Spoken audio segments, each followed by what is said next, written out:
Good morning my dear students. हम लोग पढ़ रहे थे शिरीष के फूल।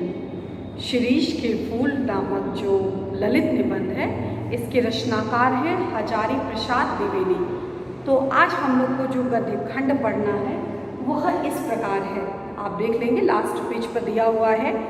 कालिदास वजन ठीक रख सकते थे से लेकर के शुभ्र मृणाल का हार, जो अंतिम सेकंड पैराग्राफ है उसको आज हम लोग को पढ़ना है गद्य खंड को। तो आइए अब हम इसका सारांश जो है वो पढ़ते हैं।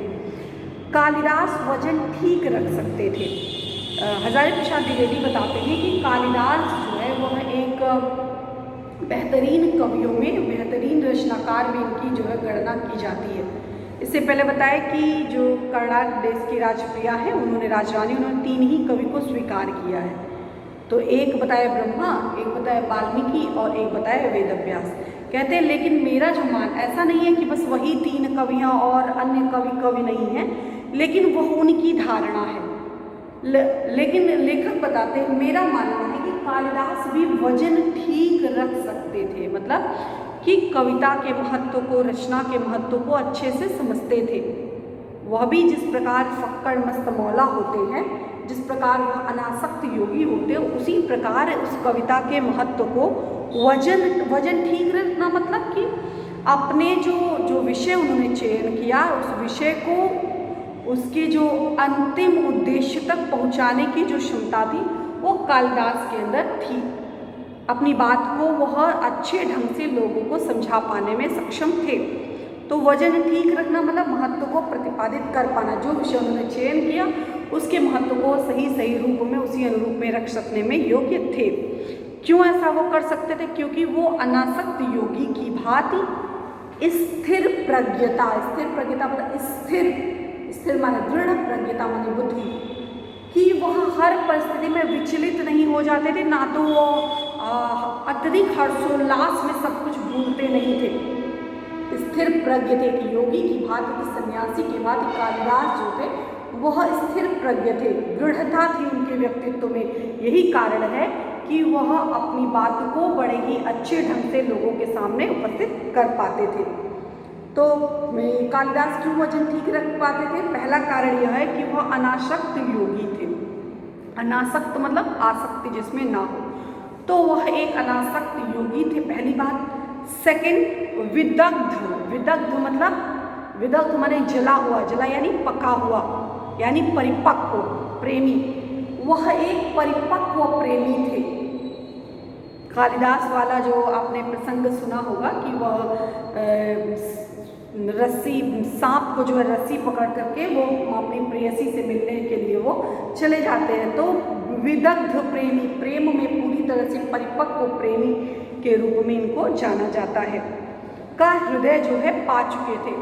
वह अपनी बात को अच्छे ढंग से रखने में इसीलिए सक्षम थे क्योंकि वह स्थिर प्रज्ञ थे, अनासक्त थे, और जो है वह परिपक्व प्रेमी का दिल उनको विधाता ने दिया था।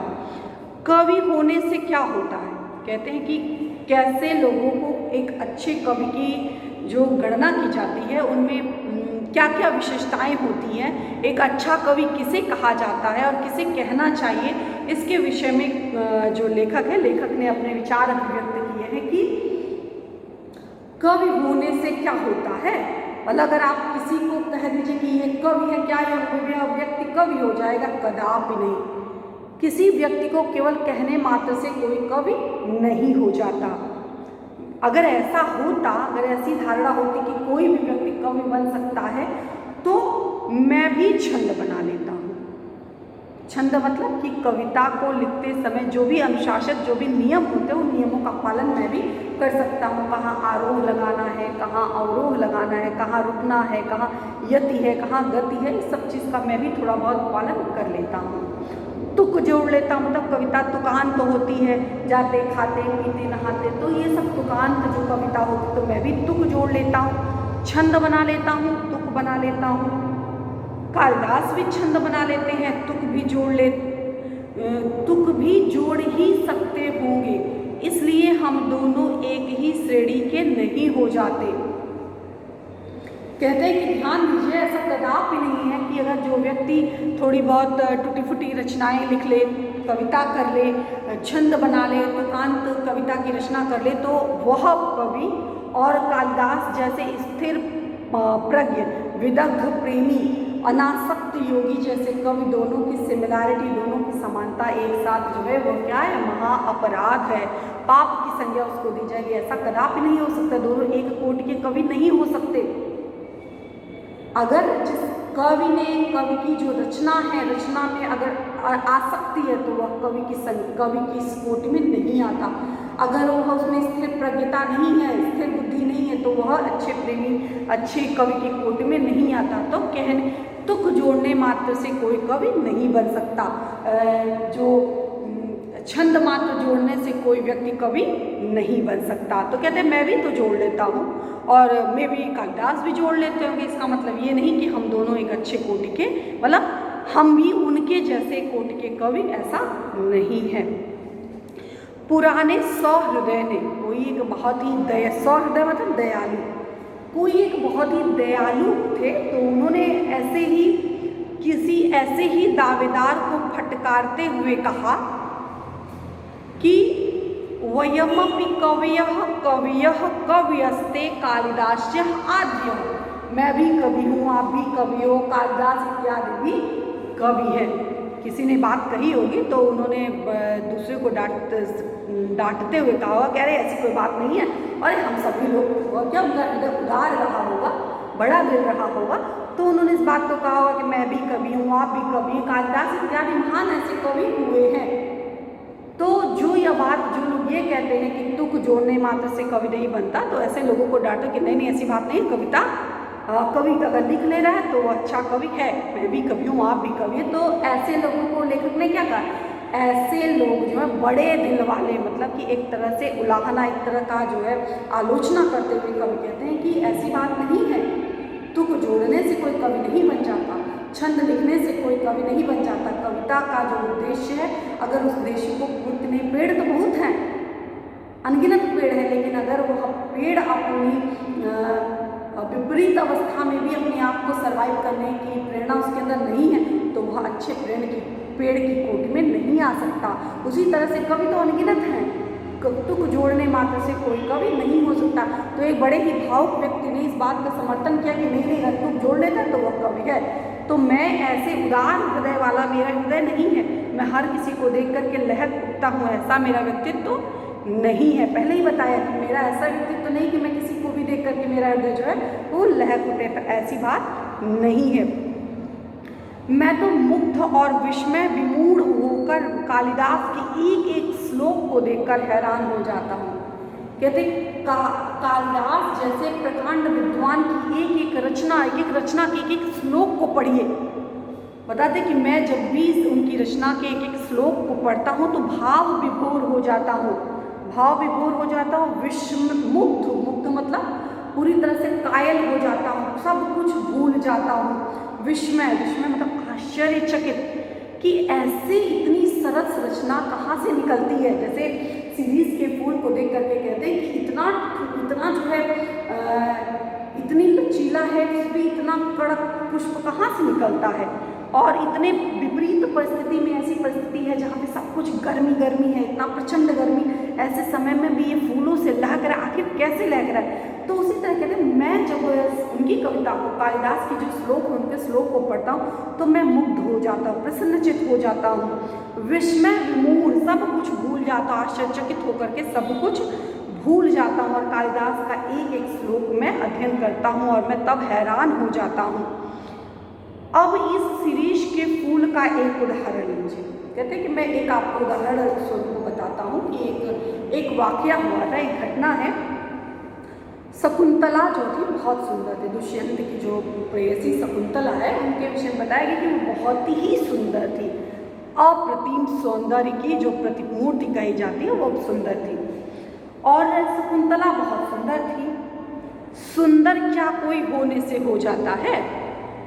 हजारी प्रसाद द्विवेदी कहते हैं क्या कोई व्यक्ति, कोई कह देने से कि यह व्यक्ति बहुत सुंदर है वह सुंदर हो जाता है? नहीं, सुंदर तो हर कोई है, लेकिन सुंदरता को देखने की जो दृष्टि होती है वह व्यक्ति जिसके अंदर जैसी दृष्टि होती है तो उसके लिए सुंदर है। एक भले ही एक कुरूप स्त्री है, लेकिन उसका जो पति है, उसके पति के लिए उसकी कुरूप स्त्री ही सुंदर है।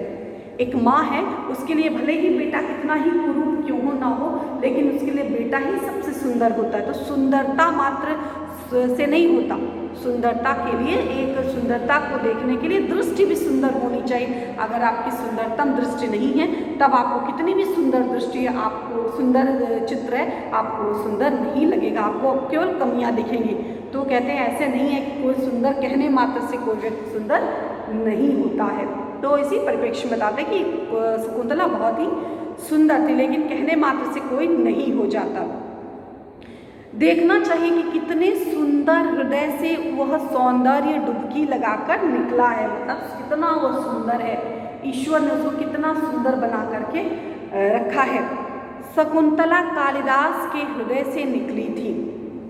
उनकी रचनाओं में शकुंतला के सौंदर्य का जो वर्णन है वो विदग्ध प्रेमी का जो हृदय है, तो शकुंतला के व्यक्तित्व, शकुंतला के सौंदर्य का जो वर्णन कालिदास ने अभिज्ञान शाकुंतलम में इसका वर्णन किया है।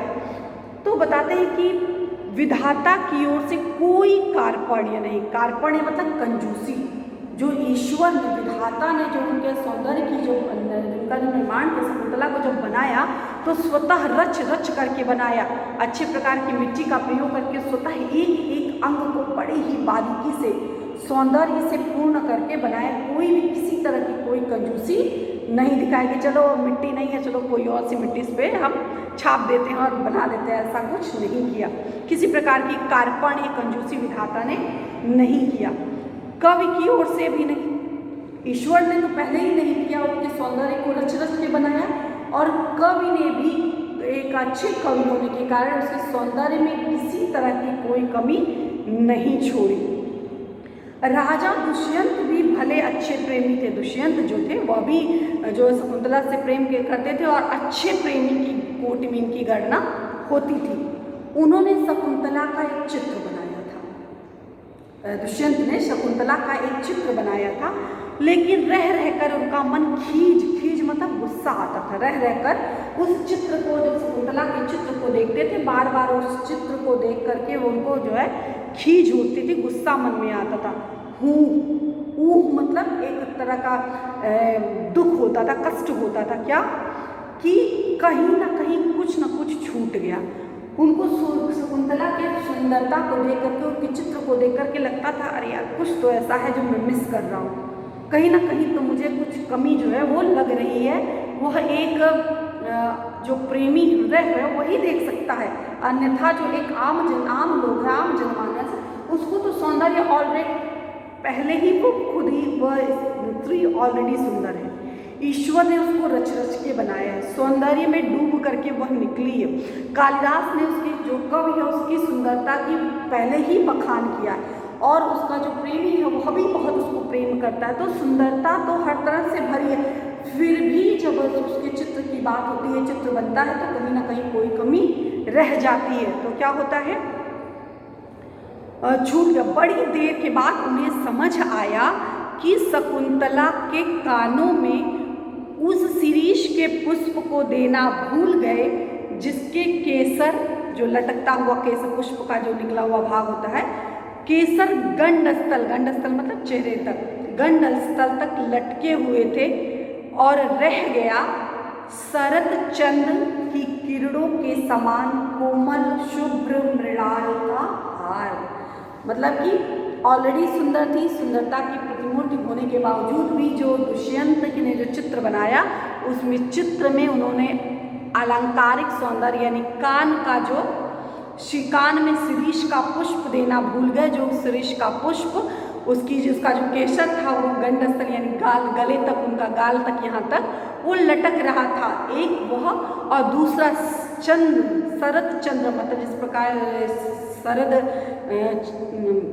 शरद की जो चंद्रमा, शरद ऋतु जो होती है उसमें जो जिस दिन लोग चांदनी को देखते हैं, चंद्रमा को देखते हैं और खीर बना करके रहते हैं पूर्णिमा के दिन, तो उस मतलब कि उसके कितना उजाला जैसा शरद चंद्र की किरणें, जो चंद्रमा होती है, उस शरद पूर्णिमा की जो चंद्रमा होती है उस पूर्णिमा का जो चांद होता है उसमें जो चमक होती है, उस चमक के समान कोमल, कोमल मतलब नाजुक, और शुभ्र, शुभ्र मतलब उजला, उजला मतलब जो उज्ज्वल, धवलता लिए हुए उज्ज्वल मृणाल का हार, कमल का हार जो है, सफ़ेद कमल का हार पहनाना वो भूल गए। दुष्यंत बार बार चित्र को देख करके गुस्सा आता था, वो खींच उठता था कि कहीं ना कहीं कुछ ना कुछ कमी जो है वो छूट रही है, कुछ ना कुछ यह चित्र जो है वो क्या कहते हैं, शकुंतला का जो चित्र है, शकुंतला का कहीं ना कहीं कुछ ना कुछ कमी है, तो वह उस कमी को समझ नहीं पाते, जिसलिए उनको गुस्सा आता। अंततः उन्हें यह एहसास होता है, रियलाइज होता है कि वह कान में शिरीष का फूल और गले में कमल का जो सफ़ेद कमल का जो हार है वह पहनाना भूल गए, इसीलिए उनका चित्र जो है वो इनकम्प्लीट लग रहा था। तो इस प्रकार जो है वह सौंदर्य की प्रतिमूर्ति, बाद में शिरीष के फूल, अलौकिक सौंदर्य की प्रतिमूर्ति, खुद ही सुंदर, ईश्वर ने अच्छे से बनाया, कभी ने भी उसका बखान किया, विदग्ध प्रेमी का भी हृदय पाए, फिर भी उसके सौंदर्य में कमी थी, और उस कमी को किसने पूर्ण किया? शिरीष के पुष्प ने और कमलवत हार ने।